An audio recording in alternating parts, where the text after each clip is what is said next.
bigger, better, stronger, power. I got that power. All right, hello, Nashville Software School students. This is Steve Brownlee, your lead instructor, and I'm going to give you a quick overview of the Iffy pattern for JavaScript. So I've got an HTML file here. You can see I've linked in a file called JavaScript's Solar System. That's all I'm doing. And over here, we're going to start off with some very simple JavaScript. Two functions. One of them is to get an array of spacecraft. One is to get an array of planets. You can see down here, I invoke each one of those functions and store the resulting value.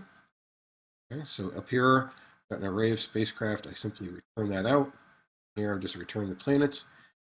Fairly straightforward. Let's see what that log looks like. Here we go. Okay.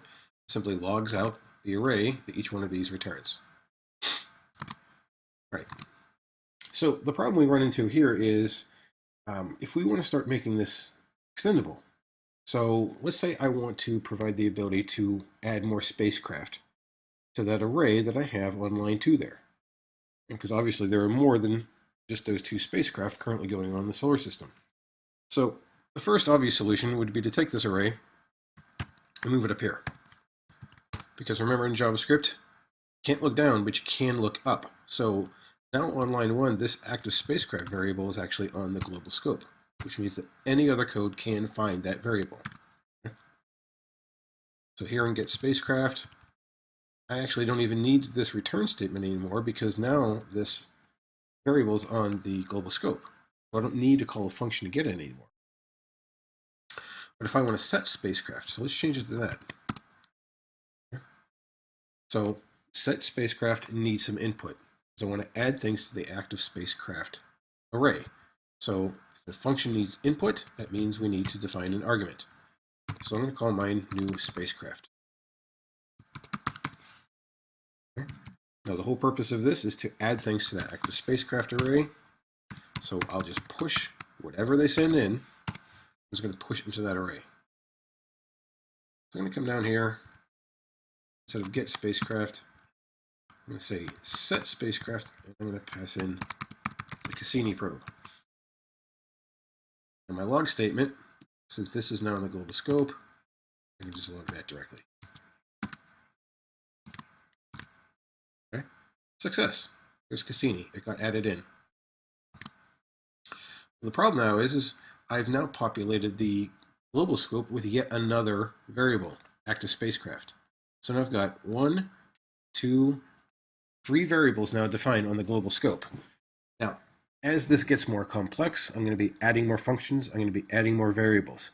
So now, on the window scope, that global scope, I'm going to have all kinds of variables that could possibly conflict with some other third-party library I'm pulling in, or some code that another developer on the team is writing.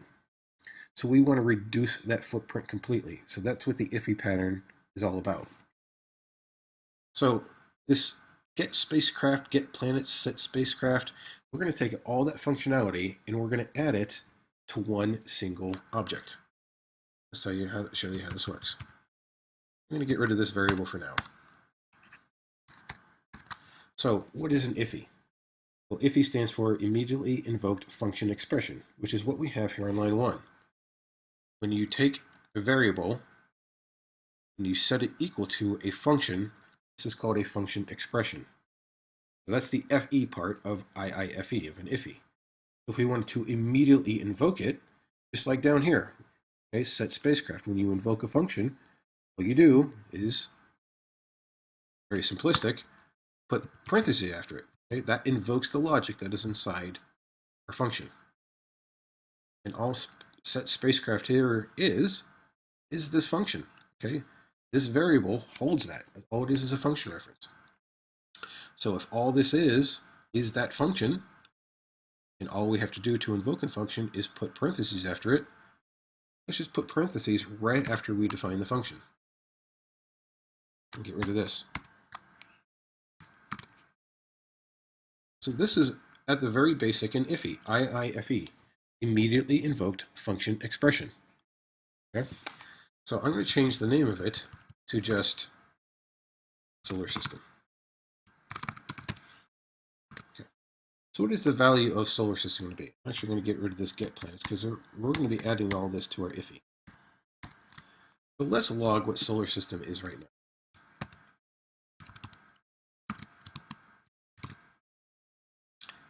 now. Reference error, active spacecraft is not defined on line 2. Let me comment that out for now. All right, solar system is undefined. Why is that? Well, solar system is equal to this function that is immediately invoked. Boom. Okay. Here we're telling this function to actually run the logic inside of it. Whatever is returned from that function is going to be the value of solar system. So right now we don't return anything from this function. So it is truly undefined. Now we could do a very simple return value of this function, something like the number 8. Okay?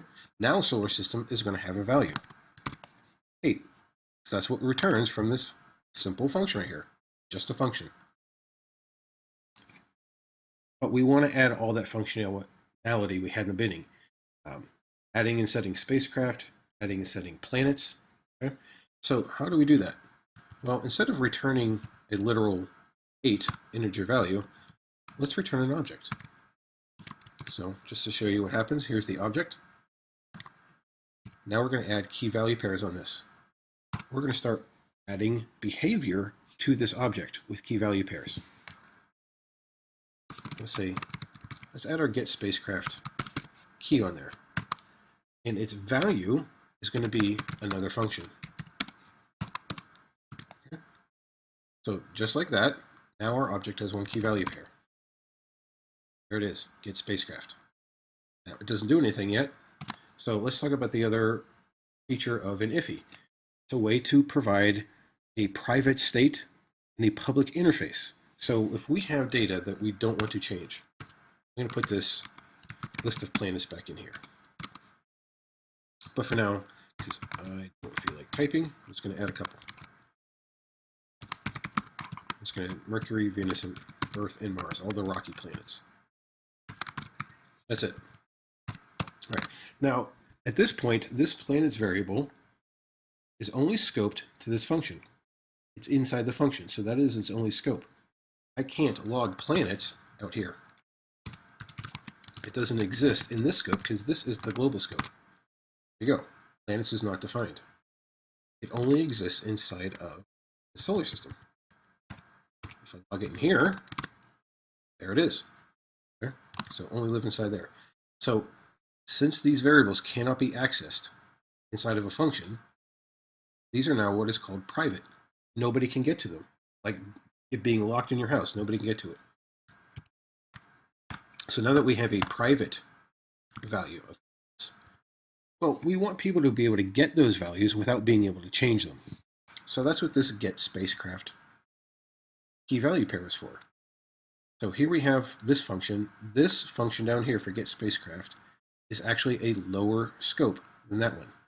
So remember in JavaScript, you can look up, but you can't look down. So when I call get spacecraft, I actually want to get this planets array. So in a function, let's return it. Return planets. And down here, I'm going to call that function. Get spacecraft is a function that lives on the object that is now stored in solar system. Okay. I'll invoke it. There we go. Let's rename planets. There we go. I now got that private variable out of the function.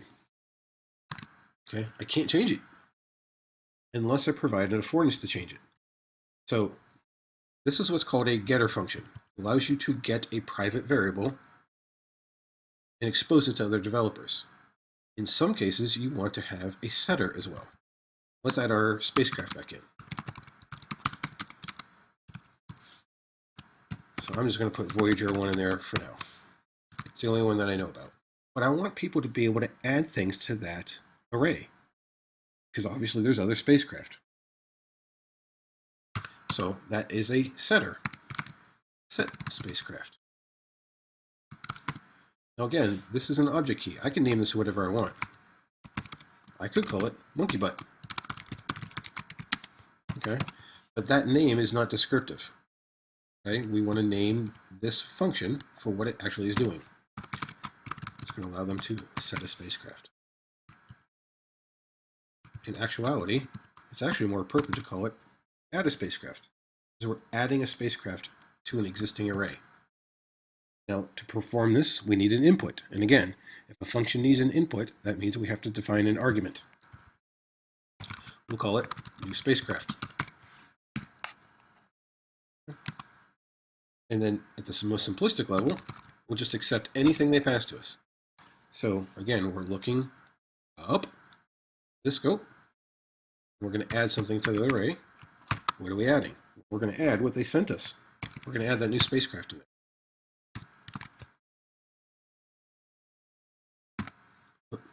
So, add spacecraft. So I'll show you how that works. Okay. I'm going to pass in a string. I'm going to pass that Cassini back in. I want to add that to the array. So when JavaScript gets to this line of code, what happens is it actually is referencing this function right here. Okay, we're passing up a string to the function into the argument. So when it gets here, new spacecraft equals Cassini. Okay, so that means this would actually be Cassini when the code runs. So we're simply pushing a new string in a spacecraft. And the end result is this would end up being put at the end of the array. Okay, so that's what's happening with all those variables. So I provided the ability to add a spacecraft. Let's get it back out. Oh, I already have one up here. I called it wrong. I'll just get spacecraft. So, all right.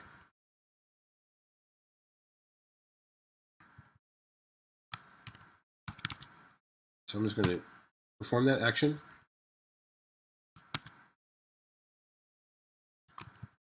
I'm going to get it right back out. So if add something to the array, what this is doing, it's going to add something to the array. I'm going to get it right back out by calling this method. We'll return that array. Spacecraft. There we go. Cassini has been added to it. Okay. So again, these are private state. Nobody can change those unless you provide a specific method for them to be able to get to those values.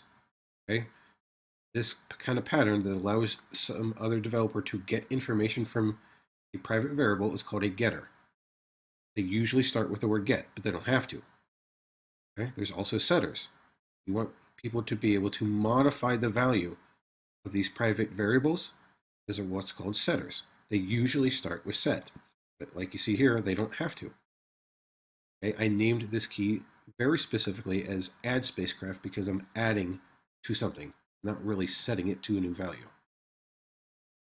So hopefully this is a good starter for you to understand the Iffy pattern and understand private state, a public interface that gets exposed to other developers, and now the only thing that we have put on the global scope, we have only polluted it with one variable, and not all of those functions and all of those variables now sitting out there that could possibly collide with another developer's code. We only have this one to worry about. Of course, is making your code a lot more powerful and a lot more maintainable in the long run. I hope that helps.